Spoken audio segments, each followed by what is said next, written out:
These 6 research mistakes could be the reason your Amazon merch designs aren't selling. Let's break them down so you can avoid them. Mistake number 1, you don't niche down enough. And that just means the niche is too big and competitive. And that means there are too many search results in your niche. So it's too hard to compete even with ads. Well, sure, it's possible to go into these niches, but it's hard. Everything has to be perfect. Your design, your listing, your research, the phrase on the design, and even then you have to spend a good amount on advertising. Let me show you an example. So here we are on Amazon.com. Make sure you typed in the American zip code. And then we just type in florist shirt. So here in the top left it says over 40,000 results for florist shirt. So you won't stand a chance if you just design shirts for florists. What you can do is niching down. In this example we can go to Google and just type in types of florists. So let's see, let's just click the first link right here. And there you go, retail florist, wedding florist, and so on. So let's type in wedding florist shirt.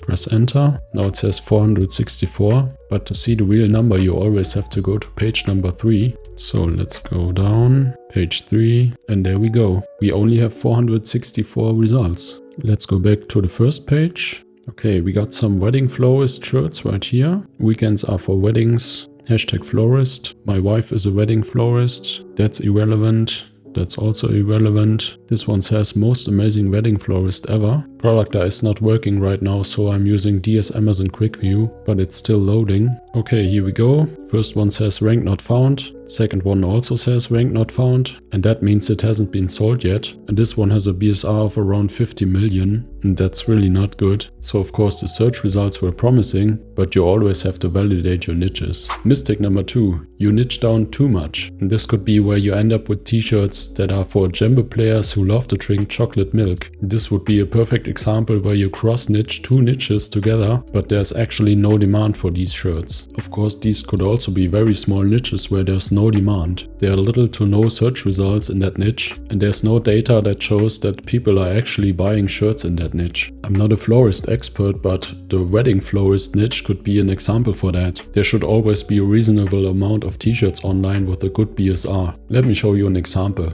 So it's a good method to start your research on Wikipedia. Now let's just type a very big niche. Let's type in bowling. Here we go. Then you scroll down to the bottom of the page. Then you click on these show buttons right here. And Wikipedia is basically a goldmine for niche research. So let's see, powerlifting, badminton, baseball. These are still very big niches. Let's check right here. This one sounds interesting. Danish long ball. So let's copy it. Then we go to Amazon.com and we type in, or we paste it in, Danish long ball shirt. Press enter. And it already says rank not found on every shirt right here. And as you can see, these are all Danish longball shirts. We got 211 results. That's really good. But unfortunately, nobody is buying these shirts. So let's go to page number 3. Yeah, it still says 211 results. Let's go to the first page again. Nobody's buying these shirts right here. Let's see. These also don't have a BSR. Let's see right here. Nope, nobody's interested. This one has reviews and it has a BSR, but it's got nothing to do with Danish longball. So nobody is buying these shirts. It really doesn't make any sense to go into that niche. Mistake number 3. You don't know who the target audience is. When you're generating your designs, you always have to know who you're designing for. Is the design for men, women, boys or girls? And how old are they? Are you targeting old men, like grandpas for example? A design targeted to grandpas would look completely different to a design that is targeted to young women. Let me show you some examples. So I just typed in big sister shirt, and actually there are a lot of results that are not from Amazon merch. So now let's go to myresearchbase.com, set it on US, standard t-shirts, and let's type in big sister. Now it only gives us the results for big sister t-shirts for Amazon merch. Now we got a lot of shirts that have big sister in their listing. Now I would say if you're looking for a big sister t-shirt, your target audience would be mainly girls. So your design should look like it's for girls and use a cursive feminine font. So this design is quite a good example. It has this cursive font and it's clearly targeted to girls. I don't really like the font of this design. The font of this design right here looks quite good. Now this design is also a bad example. It's just a font and there's no graphic element and the font clearly doesn't fit the target audience.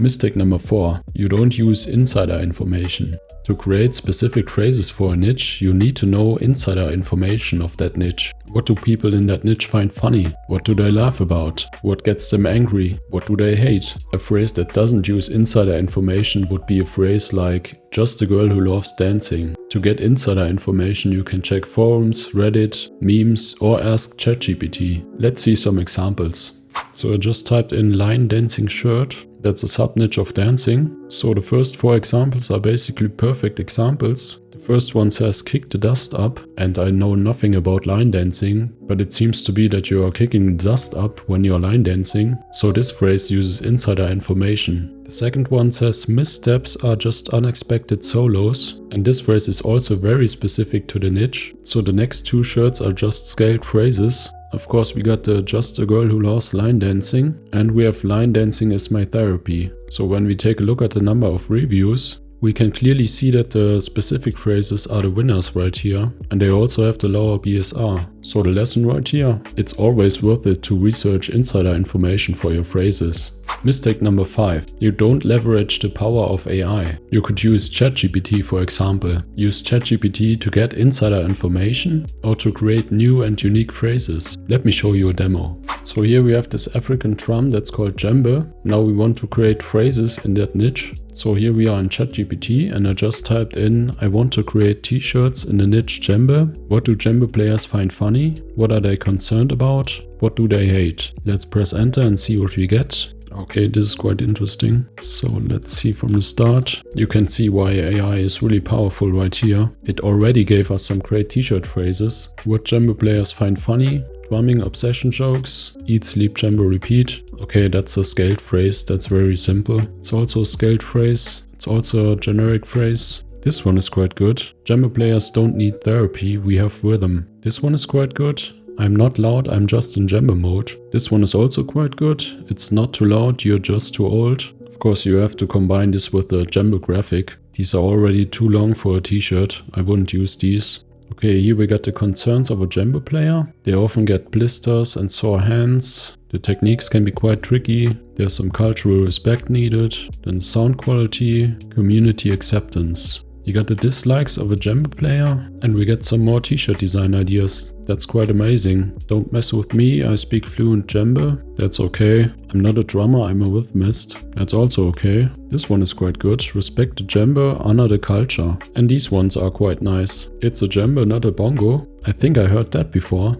Stay on beat or stay home. That's quite nice. So to go even deeper, you can type in a prompt like, give me 10 funny t-shirt quotes for the niche djembe. These quotes should be short. Use the fact that djembe players love to play really loud. Press enter and see what we get. Okay, here we go. And of course you always have to validate these ideas that AI gives you. If it's not loud, it's not djembe. That's quite good. Rhythm so loud, neighbors know my groove. That's also quite nice. Quite, never heard of it. I play djembe. That's quite funny. As you can see, you can go really deep with this AI research. Now this was just one small example. If you're interested in more methods and want to see a separate video about that, then please write it down in the comments. Mistake number 6. You don't research at all. You just pick niches, look at the search results and then create your own versions of it. This is called copycatting or improcatting. Copycatting is when you're copying the design exactly as it is. Improcatting means that you take the design idea and the phrase and try to make a better version of it. And yes, when I started about 6 years ago, I also just took phrases that were already existing and designed my own better version of it. And I think most print-on-demand sellers start like this. But it's not only unethical, but it also doesn't work anymore. Now if you want to learn how to do proper research, then check out this playlist right here. It covers my complete step-by-step research process and everything that you need to succeed.